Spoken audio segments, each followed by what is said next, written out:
Hey, y'all! It's time for another episode of the American series. I hope you like it, 'cause if you don't, I don't know what to tell you. Antonio Lopez de Santa Anna was finally on the road to Texas. For weeks he had been gathering supplies for this trip and rounding up troops to swell the ranks of his Mexican Army of Operations. Not to mention procuring the vast amounts of funding needed for such an expedition. Never mind that most of his troops were prison convicts, having chosen the dangers of war over the dank air of a prison cell. Never mind that the brown Bess rifles the Mexican soldiers carried were far inferior in range and accuracy to the guns the Texans wielded. Santa Anna was confident that his genius in generalship would trump all, and easily swing the campaign in his favor. Jose Maria Tornel, the Mexican Secretary of War, had put it this way: the superiority of the Mexican soldier over the mountaineers of Kentucky and the hunters of Missouri is well known. Veterans seasoned by 20 years of wars can't be intimidated by the presence of an army ignorant of the art of war, incapable of discipline, and renowned for insubordination. Yep, this Mexican Army of Operations was the hammer in Santa Anna's hand to smash the Texan resistance and bring them back under his control. They would fall just the same as Zacatecas had. But, you see, Santa Anna had not yet heard of the fall of Bexar. The haughty dictator was a bit surprised then when he met General Martin at Saltillo. Martin poured out the whole story. Ben Milam's brave assault on Bexar, his own retreat into the Alamo, the running off of his cavalry, his surrender. It was when Martin came to that part that Santa Anna grew angry. What? He had surrendered to a handful of plucky rebels? He had ruined the honor of Mexico. He had ruined their family's honor. Martin was Santa Anna's brother-in-law, you must remember. Santa Anna told Martin that his promise not to fight against the Texan pirates didn't count. They were going right back into Texas. Santa Anna immediately put his military mastermind to work. He sent General Jose de Urrea with a detachment of 550 men to Goliad. Urrea would primarily provide a distraction, at the same time as dealing with the Texan forces in the southeastern area along the Gulf Coast. Meanwhile, Santa Anna himself would march into Texas by a different route, right back into Bexar. On February 17th, he crossed the Nueces River and set foot in Texas. The first time he had stepped foot in this land since his youthful days as a Spanish royalist officer. And just as that time, he was out for blood.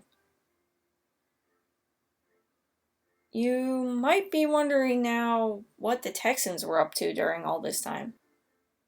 Hadn't they been planning an attack of their own upon Mexico? Well, sure enough, they had. And this was called the Matamoros expedition. Matamoros is a port very near the Texan-Mexican border, and at this time, it was the third largest port in the entire country. To capture it meant that Texas would receive all the European and American goods that flowed through the docks and channels there. Whoever owned that port would have a good command over a good portion of the Gulf of Mexico.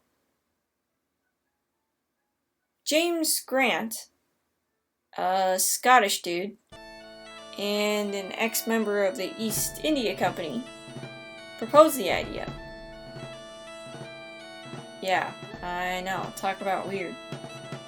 Like, what is a Scottish merchant doing in Texas anyway?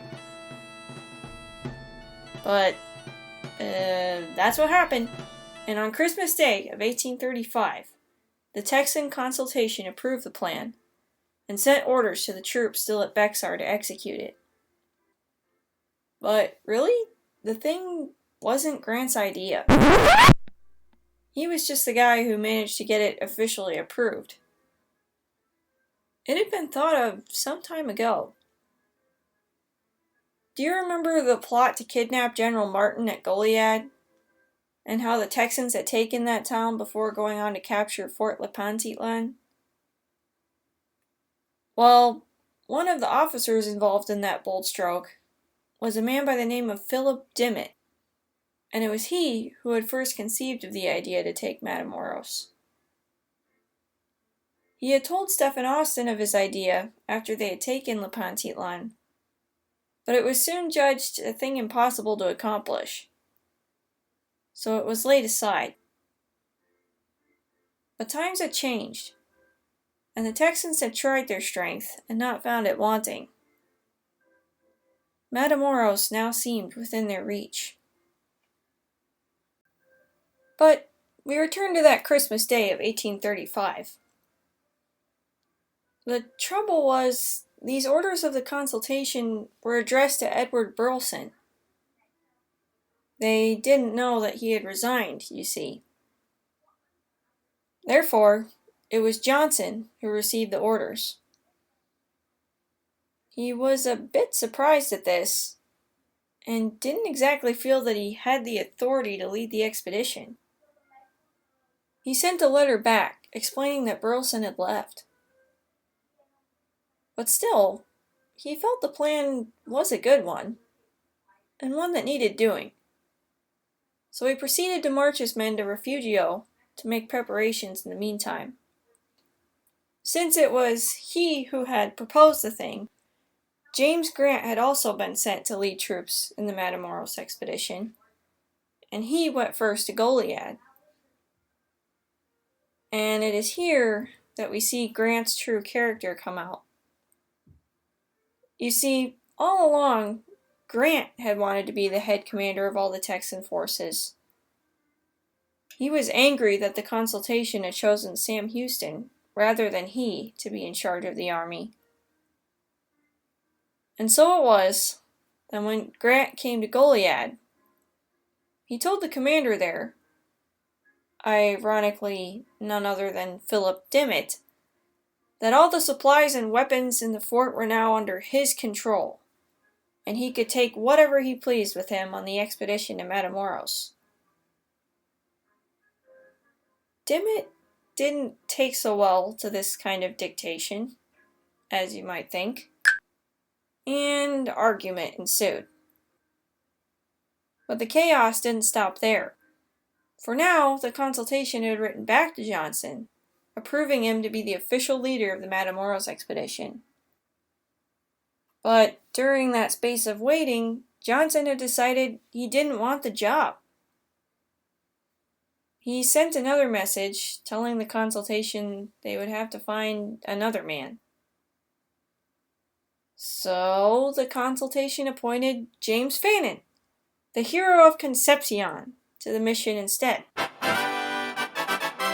But as if this were not enough, Johnson turned right around and changed his mind again. And since his orders had not ever been revoked by the consultation, both he and Fannin were technically the rightful commanders. It was quite a sorry mess, but nonetheless a fitting example of the operations of the new Texan government thus far.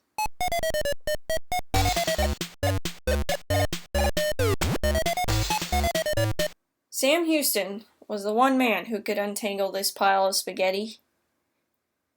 He could see that this expedition was destined for nothing but failure, especially with a start like this. He was determined to defuse the coming disaster if he could. He sped off to Goliad and tried to persuade Grant and his men that the mission was a bad idea. But for Grant to hear this from the very man he envied? No way. He kept straight on course.